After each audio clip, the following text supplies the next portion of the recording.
Hi everyone, I welcome you all for one more session of chemistry.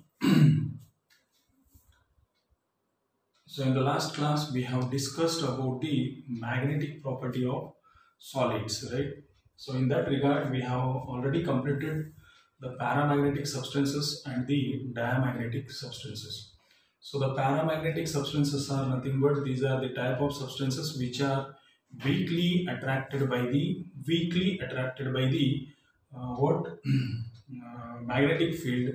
Then such substances are called as paramagnetic substances, and examples are I have given you O2, Fe plus 3, Cu plus 2. These are the best example for what paramagnetic substances. And coming to diamagnetic substances, these are weakly repelled. That means they are not attracted by the magnetic field, but they are inexual, they are repelled.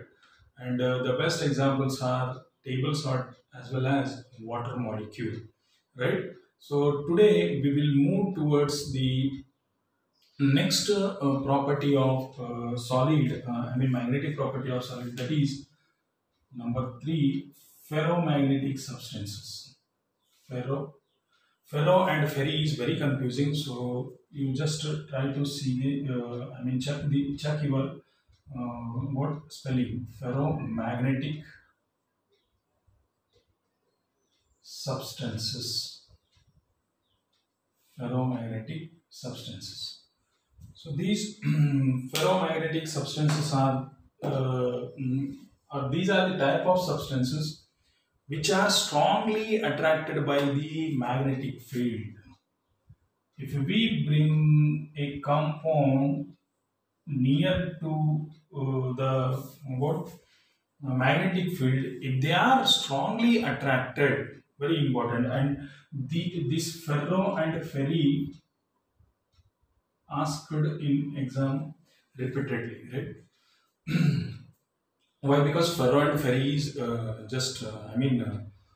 confusing. So that's why you just try to understand these concepts. So if I bring any substance near to the magnetic field, if they are strongly attracted by the magnetic field, then such examples are such substances are called as what? Ferromagnetic substances. And these ferromagnetic substances, one we can say as an example, iron, right? Copper, iron, copper. One more example, one we can take nickel, right? So these are the best example for what ferromagnetic type of substances. The ferromagnetic substances are those substances which are strongly attracted by the magnetic field. So because they are strongly attracted by the magnetic field, the name of that is ferro. Ferro means attractive, right? So and in that regard, we took the three very simple examples, that is iron, copper and the nickel. These three examples are very simple examples for what? Ferromagnetic substances. This is the third type of magnetic substances. Magnetic substance, one we can see in case of what? Solid, in our solids, right? So next one is anti-ferromagnetic. Next one is number 4, anti-ferromagnetic substances.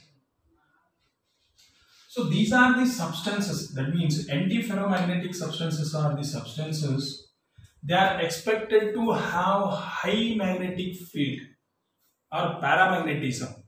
Paramagnetism means weakly attracted, right? So it is interlinked, interconnection. This anti-ferromagnetic magnetic substances are having interconnection with paramagnetic substances, right? So these are the substances are expected to have a paramagnetic character, but in actual they show zero net magnetic moment, right?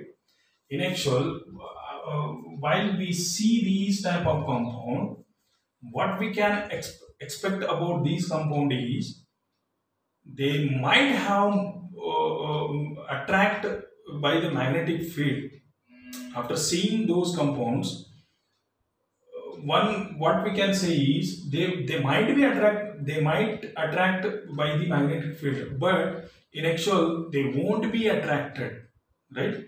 The definition is just trickier. See, these are the type of substances which are expected to attract. We are expecting to attract, but in actual they are not attracting, right?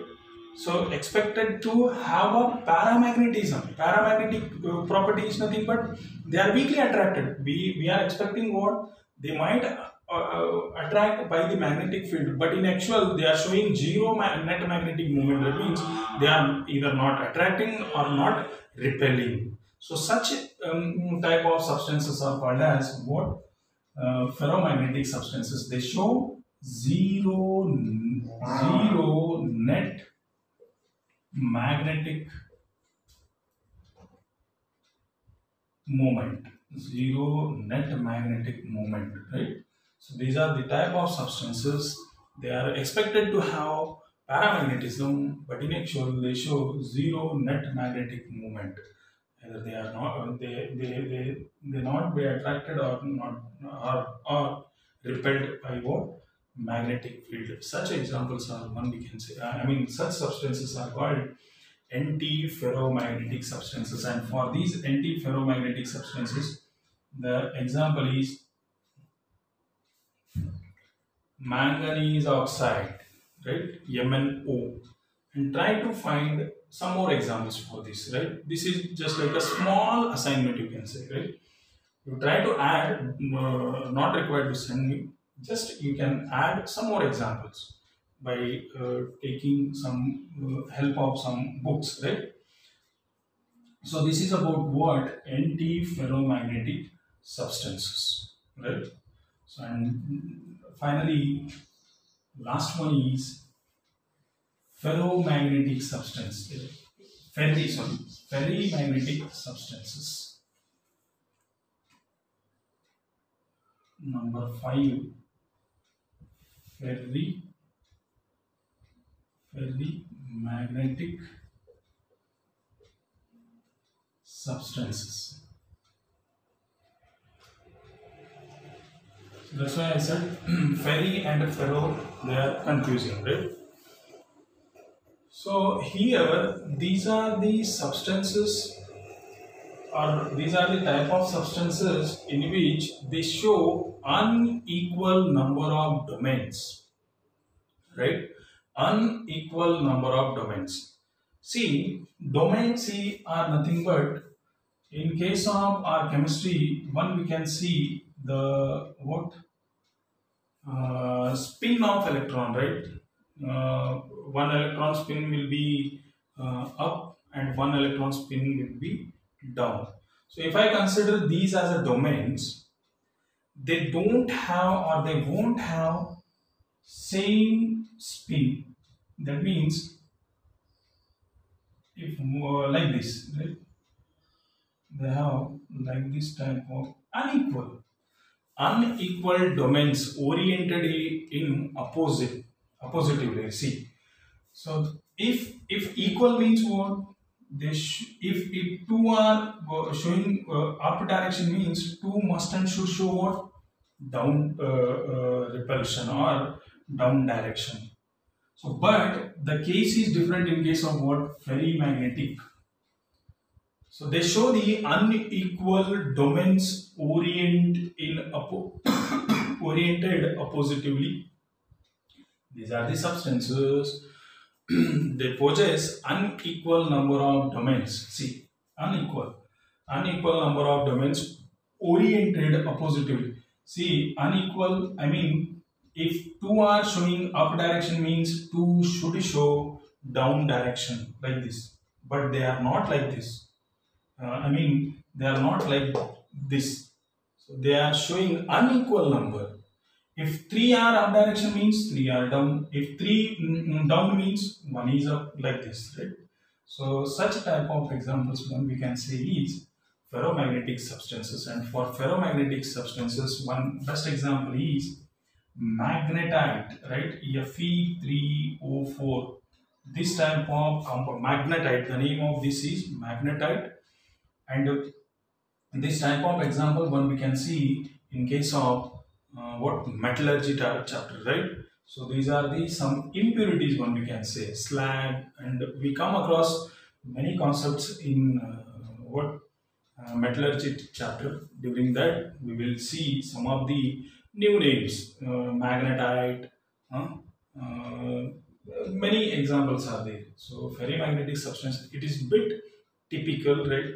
So you check in your notes and then again follow this video. Definitely we will come to know what is ferromagnetic substances. They are expected to have more paramagnetism, but in actual they are showing zero net charge. That means antiferromagnetic. Sorry, and the ferromagnetic substances are those substances they are showing unequal domains. They are oriented oppositively, right? Unequal domains. If two are showing upward direction spin means two must show down direction what spin. Then only one we can say these are equally oriented. But because they are unequally oriented, why? Because if one is showing down direction means three are showing up direction. So such magnetic properties are such substances are called as ferromagnetic substances.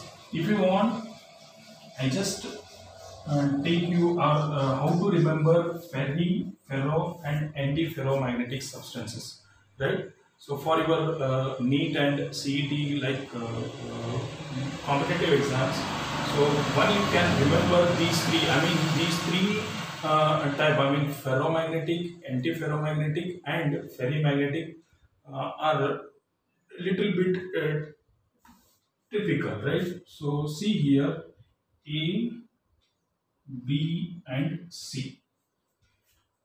So if they are showing in domains, right? So in CET or NEET, you might see this type of question in the form of domains. So right. So if all the domains are showing same direction, then those type of substances are called as ferromagnetic substances, right? So these type of examples will be asked in your competitive examinations, and it will be very helpful for your theory also, right? Ferromagnetic substances, if all the domains are showing the same direction, then such substances are called as ferromagnetic substances, right? If if the domains are showing equal opposite direction, see, if I consider 4 as a one domain pair, then in this domain pair, two are showing up direction and two are showing down direction. That means exactly opposite, right? If in one pair of domain, if two are showing up direction and two are showing down direction equally, then such examples are called as, or such examples are called as antiferromagnetic. Simple. Antiferromagnetic substances, right? Understood? Equal opposite domains. If the domains are unequal, just now we saw, right? If the domains are unequal like this, or else you can make a different pair also, right? Like this also. Three are showing down, one is showing up, right? So such unequal direction domains are called as what? Ferromagnetic. Ferromagnetic substances. So this will be very helpful for your what? Competitive examinations. So with this, we will conclude this class. I require still one more class to complete this chapter, right? So we have just what left with the conductors, semiconductors, and then bond theory. So in the tomorrow's class, we will go through it, and then we will wind up this chapter, and then we'll think of one more new chapter, right?